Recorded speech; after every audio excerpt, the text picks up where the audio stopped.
Au cours de la vie embryonnaire, un stock de cellules appelé ovocytes se forme dans l'ovaire. À partir de la puberté et jusqu'à la ménopause, un ovocyte est expulsé chaque mois par l'un des deux ovaires. Il est recueilli par le pavillon de la trompe et devient un ovule. L'ovulation est donc un phénomène cyclique, mais ne représente qu'une des nombreuses étapes du fonctionnement de l'ovaire. Au début d'un cycle, certains ovocytes se préparent à être expulsés. Ils sont contenus dans des follicules. La taille des follicules augmente pendant les 14 premiers jours du cycle. L'un d'eux devient plus imposant que les autres. C'est lui qui va libérer son ovocyte le 14e jour. Après l'ovulation, ce qui reste du follicule dans l'ovaire se transforme en corps jaune. Il se maintient pendant les 14 jours suivants, puis dégénère et le cycle recommence. Pendant ce cycle ovarien, un autre organe change d'aspect, c'est l'utérus. Pendant les 5 premiers jours du cycle, sa muqueuse est évacuée. Ce sont les règles ou menstruations. Cette muqueuse se reconstitue durant les 9 jours suivants, période au cours de laquelle sa taille augmente.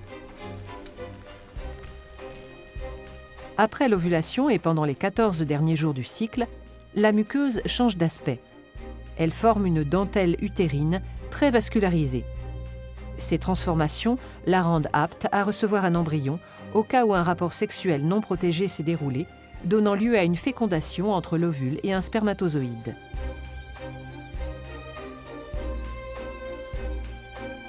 Les propriétés du col de l'utérus sont aussi synchronisées avec le cycle ovarien.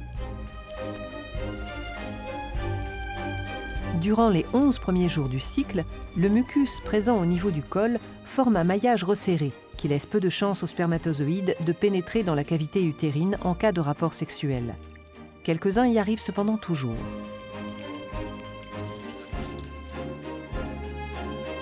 Dans les quelques jours autour de l'ovulation, du 12e au 16e jour environ, ce maillage se relâche. On dit que le mucus, ou glaire cervicale, devient filant. Il laisse passer les spermatozoïdes beaucoup plus facilement. C'est le moment où une fécondation a le plus de chances de se produire et de donner lieu à une grossesse.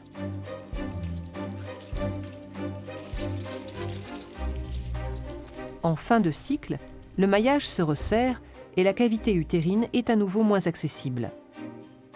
Le synchronisme des cycles ovariens et utérins ne doit rien au hasard. L'ovaire, au cours du cycle, sécrète en plus ou moins grande quantité 2 hormones dans le sang qui vont agir sur l'utérus, les œstrogènes et la progestérone.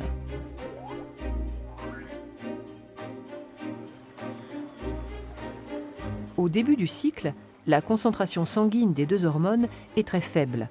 C'est ce qui cause les règles. Les œstrogènes sont surtout sécrétés pendant les 9 jours suivants.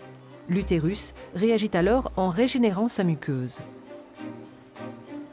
Avant le 11e jour, la concentration limitée en œstrogènes agit sur le col de l'utérus en induisant un maillage resserré. Après le 11e jour, la concentration en œstrogènes atteint un seuil qui entraîne le relâchement du maillage de la glaire. Elle devient filante. Après l'ovulation, 14e jour, c'est surtout la progestérone qui est sécrétée. Cette hormone induit les transformations de la muqueuse et le retour à un maillage serré de la glaire cervicale.